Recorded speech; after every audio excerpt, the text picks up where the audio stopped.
Hello, I'm Mike Biffle, and I made, well, this game, Thomas Was Alone.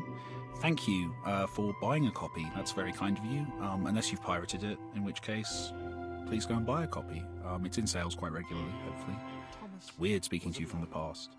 So, this is Thomas. He was named originally by the community. The game's name, Thomas Was Alone, was arrived upon by a friend. So this is step one, side-to-side movement. If you're a platforming game fan, it should not present too much of a challenge to you.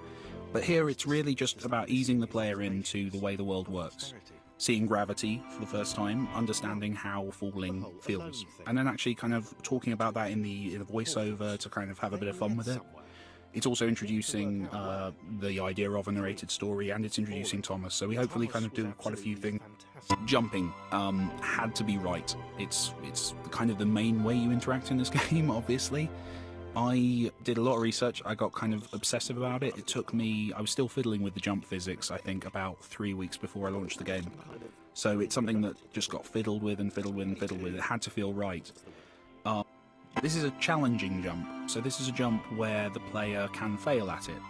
So there's a gap, but the whole point of this level is to introduce the idea of jump distance and the fact that you can fall from a jump, but hopefully in kind of a safe environment. So I played a lot of Uncharted before making this level, and it's kind of inspired by those kind of scripted moments in games. I didn't do as many in the game as I kind of expected to at the start. There's a few reasons for that, but I guess the main one was that once the player's kind of, gets the mechanics in a good enough way, I didn't want to. So this is a subtle one, but it's kind of important. And I know I'm talking a lot about game design introduction. This is by the way, this isn't like innovative in any way. This is Mario. This is every game you ever played. But I think it's kind of interesting to go through the steps. So here, this is a very specific skill. This is jumping up onto steps. So here is we're extrapolating on precision. It's essentially we've done it in the previous level. We've made you do it, and here we're kind of queuing up a few of those. So if you fail at one, you can actually force yourself to go back a couple of steps in the progress. This is kind of the first time we're challenging the player, which is important, but it's important as well that it's not overwhelming. It's still very early days. I haven't yet shown you the kind of the differentiating mechanic of Thomas. So it's again just kind of bringing players up to speed with stuff and starting to show them how a game would work. I didn't add respawning to the game until about a month before release. It's a classic example of something that every playtest I ever did. So basically, if you died in the game previous to a month before it came out, you'd reset the level. So it didn't matter how much progress you'd made, you'd reset the level to the very start of the level, all your characters back. Lighting. It's a weird one, the lighting. I didn't have lighting at one stage. There wasn't light. Then there was sounding a bit biblical. But as it went on, I kind of added that in. Initially, I was doing them by hand for every level, and basically this procedural system kind of came out of laziness. I didn't want to do that anymore. And weirdly, as a side effect of that, it was cool, and the shadows moved and could be kind of related to placement of objects, placement of characters, and it was good.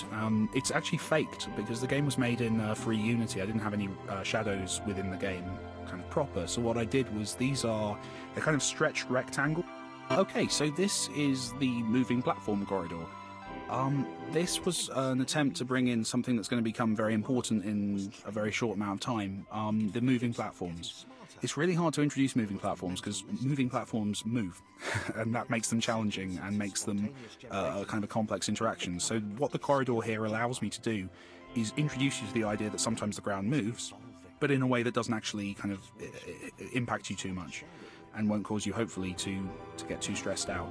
People seem to like it. It's kind of a bouncy castle level. People tend to have fun as they move through it, which is quite cute. This is the most important level in the game.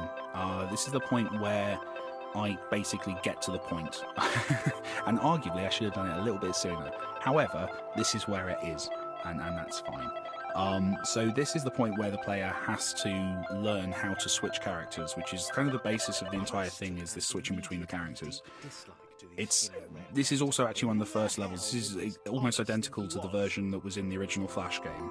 You have two characters, both on the wrong side with their alternating targets. It's hopefully a space that makes a lot of sense, kind of logic.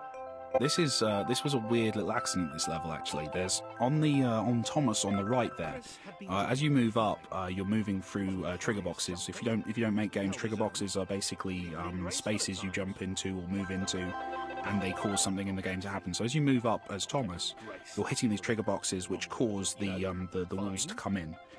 But as a really weird coincidence, I got one of the timings wrong, so that as you moved up, there's a certain point where it looks like you can jump somewhere, you jump to it, and the wall flies out and hits you in the face.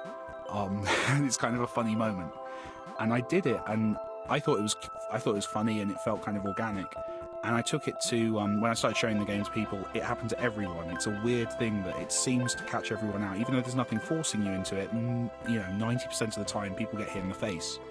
And most of the time they laugh, so I left it in, and I'm really happy with it, actually. It's one of those nice little coincidences that worked out really well.